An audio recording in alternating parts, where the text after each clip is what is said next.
Now, I know I said this about Sentinels, but the same rules applies to this. If you're not reading Psylocke, you're doing yourself a disservice. Alyssa Wong is killing it. My name is Dorian. This is SCM Comics. We're continuing our coverage of Psylocke. Number 2. Our story starts off with the last one left off. We're in Phoenix, Arizona, and Psylocke just got finished slicing and dicing one of the Reavers. And she's got that faraway look in her eyes. So then we do a flashback to when she was a child. She did the same thing. She had that faraway look in her eyes that just got finished killing some ninjas. And one of her friends kind of comes up and brings her back. And she's like, I get scared because when you get that look in your eyes, I don't know if I can ever bring you back. Well, in this instance, the kids that she just rescued brings her back. The place is on fire. They're scared. Psylocke's like, I need you to duck because the curtains are on fire. She does a slash, she cuts the curtains, and then she tells the kids to follow her, which they do. All the way to Alaska. She goes right to the factory. She meets up with Beast, and she's like, I need you to watch these kids. He's like, I thought you were supposed to be on vacation, relaxing. She was like, I was, and then this happened. I would have dropped him off with Grey Crow, but he's not answering his phone, so I need you to cover down for me. Because I know there's more kids out there that I need to go rescue. So then we cut to Manhattan, New York, where Psylocke is on top of a roof and she's talking to her little hacker friend, and he's pissed at her because when she saw the kids, she pretty much cut all communications and then went to go do what she needed to do, and he was left in the dark, and he don't like that because he had no way of helping her. He's like, you're the mutant superhero. Me, I'm just an ordinary human college kid. So Psylocke's like, who's blacklisted from several countries' government's databases. Very ordinary. And he's like, look, if they don't want their databases to be messed with, they should make better firewalls.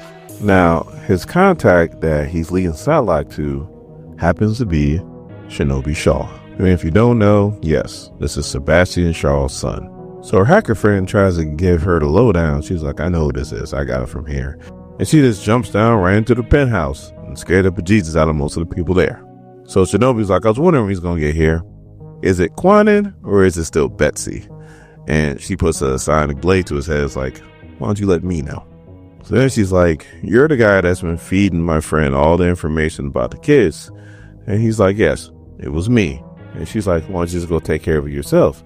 He's like, I got a reputation to keep. Besides, you're my favorite killer X-Men. You can handle any problem. So then she goes, well, you're my best lead to get into wherever these kids are being held at. So this time, you're coming with me on this rescue mission. So Shinobi's like, I hate my father, but his name carries weight.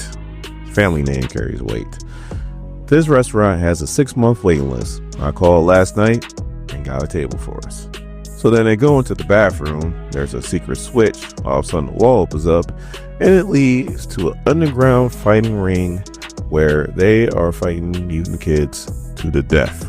So because of the Shaw name, they're also able to get in there. She acts like she needs to go to the bathroom. She sneaks off to find the kids. She's walking. She comes across this armed guard. He's like, are you lost, man?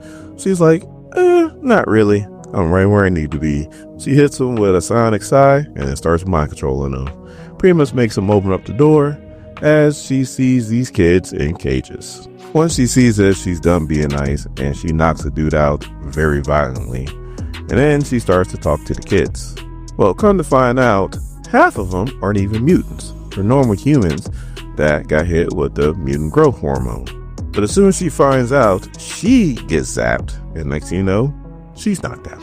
So when she wakes up, she's in a cage, and who's ever running this place says that it is her against all of the kids. Place your bets. So the kids are apologizing to her, and it's like, we have to, otherwise they're going to kill us. And Psylocke's like, don't worry, I'm not going to hurt you. And then she gets shocked because I guess she has a shock collar on. And the dude is like, no, you are going to fight. So then she's like, a little bit of electricity, that's nothing. And then she just proceeds to knock out all the kids with her sonic sigh, just putting them to sleep gently. So then the dude is about to shock her again, while all of a sudden Shinobi Shaw comes out of nowhere, grabs his hand, and brutally destroys that remote with his hand. So then all the shock collars fall off. So Psylocke's like, all right, you kids go hide. Some of them's like, no, we want to fight. Or I was like, all right, some of you guys take whoever didn't wake up yet to safety. The rest of you guys come with me. So now if you don't know what Shinobi Shaw's power is, it's density. He can make himself as dense or as very undense as possible, if that's even a word. So this dude like passes right through him, and then all of a sudden he makes himself dense, and then whew, arm, head, like this dude is brutally killed. And then Psylocke and the other mutant kids take out everybody else, so now they're free to go. So now we cut to Soho, where Shinobi was supposed to meet Psylocke for like a dinner at this very special restaurant, when all of a sudden he gets a note from the waiter saying that she can't make it, but she left him a note, and the note is the invoice for what she just got finished doing. And to his credit, he says he's going to put the money in her account tomorrow, even after being stood up. So then we go back to the factory where Psylocke's going back to her room to finally try to get some rest, when all of a sudden she sees an arm that is on her door. It's a left arm, and it looks like it belongs to John Greycrow, who's already missing a right arm, so feels like this dude is going to be walking around looking like Jax from Mortal Kombat.